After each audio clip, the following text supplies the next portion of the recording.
In the programme this week, a weekend to remember for British snowboarders. Next year's kit goes on show in Manchester. And what to do with 20 tonnes of snow. Hello and welcome to the Ski Club Snowcast. Now, last weekend saw a fantastic set of results for British snowboarders. After a false start in Russia last month, the first leg of the Freeride World Tour 2010 took place under sunny skies in Chamonix. The world's top riders competed in some of the most challenging terrain in the shadow of Mont Blanc. Snowboarder James Stenterford picked this line down the mountain face and became the first Brit ever to make the podium, with third place in only the third freeride event he's entered. Meanwhile, over in Calgary, Ben Kilner's form looks to be peaking at the right time. With the Winter Olympics just around the corner, he managed a career-best third place in the World Cup halfpipe event. Calgary is absolutely awesome. It's a cool place. It's like big crowds, and the halfpipe it's been like perfect shape here. So it's been really good to ride, and yeah, I'm just absolutely stoked with the result today. So I'm more than happy. And, saving the best till last, Jenny Jones triumphed yet again in the slopestyle event at the Winter X Games in Aspen, with another gold to add to last year's success. Wow, some fantastic results there. Yeah, really amazing. And you can watch Jenny's winning run. Find out how on skiclub.co.uk. Now, last week, UK press and retailers descended on Manchester to take a look at next year's new kit. The Ski Club's Carrie Haines was there to find out more. So Slide is an event. It's organised by the Snow Sports Industries of Great Britain, and it's basically a chance for all of the manufacturers to get together and showcase their goods to the retailers and snow sports press for the following season. Well, we're seeing a lot more primary colours used in ski clothing. Moving on to the skis, a lot more manufacturers are now using the Rocket ski technology. With the boots, we're seeing more mainstream touring boots on the market, as well as Technical have just launched a custom air shell boot, which is kind of like the old Reebok pump system that used to be used in trainers. And now onto the snow. Starting in Austria, the conditions are looking really good over there. There was fresh snow earlier in the week, particularly in St Wolfgang. They had 30 centimetres to go on top of the 20 centimetres they had earlier. And the same snowstorm fell over the ski belt area, so it's a really good place to head to at the moment. Great. And there's great skiing in France as well, across all resorts. It's very cold and snowy at the moment.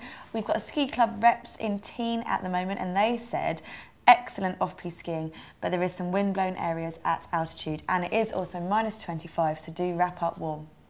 Okay, good advice. Over in Switzerland, it's slightly milder, despite being much colder early in the week. Zermatt in particular, it was -25. According to the Ski Club rep, but the conditions were quite good for the Lutman-Johnson race, which took place on Wednesday. Well, there's a mixed bag in Italy across the Alps and the Dolomites, but the deepest snow base has to be in Courmayeur in the shadow of Mont Blanc. They've got 245 centimetres on the upper slopes, so fantastic conditions there. Well, over in Andorra, there is still some great skiing to be had. The Ski Club rep in Soldeo said that there's some really nice off-piste available, and there is some more snow expected over the weekend. Well, moving up to Scandinavia, Norwegian resorts have had a sprinkling of new snow to improve the piste, but it's all about Åre in Sweden because they had 15 centimetres of fresh snow last week, which has improved all the runs significantly. Well, over in Germany, they've had a big snowstorm. They've had 60 centimetres in many of their resorts, including Fellberg, so it's a great place to head to at the moment. And in Eastern Europe, Bulgaria has had a really snowy week. Great news there. The snow base in Bansko has risen significantly, and it's going to be a very sunny weekend too, so some excellent riding on offer. Slightly less sunny in Scotland. They've had some new snow, but it's been quite windy, so some of the pistes are quite hard. But the actual off-piste, there's some nice patches available. Well, moving across to the USA, we're going to concentrate on Jackson Hole because they've had some incredible skiing thanks to 1.5 metres of fresh snow falling last week.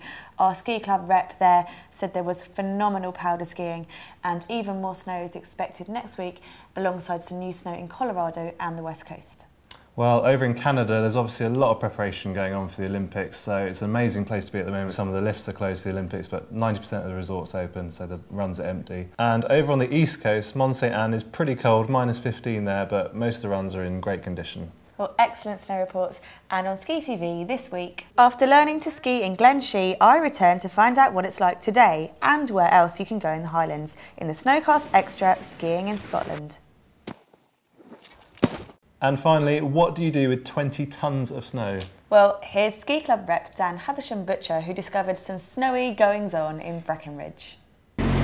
Hi there everyone, it's Dan HB here. I'm in a snowy Breckenridge, Colorado. Just taking time out from repping to ask what you would do with 20 tons of snow. Here it's the 20th annual Snow Sculpture Championships. 13 teams from 7 countries. We've had 4 days and one very, very long night to turn 20 tons into something magical.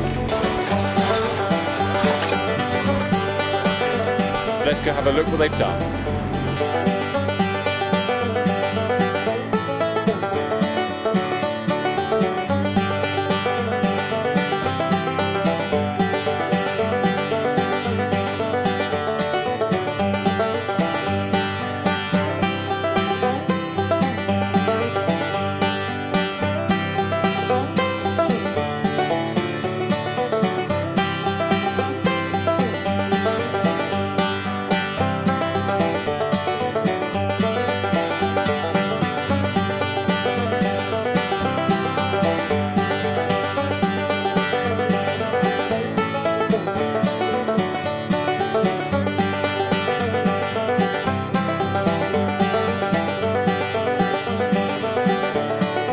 Well, I don't know what you think, but it's pretty impressive in my book. And a massive congratulations to the Lithuanians. Amazing, making snowmen everywhere feel inadequate. And Dan will be repping in Breckenridge until the 13th of February, so do join him if you can. Well, that's just about it for this week's Ski Club Snowcast. Join us next week when we'll be gearing up for the Winter Olympics in Vancouver. Absolutely. Until then, see you next week. Bye. Bye-bye.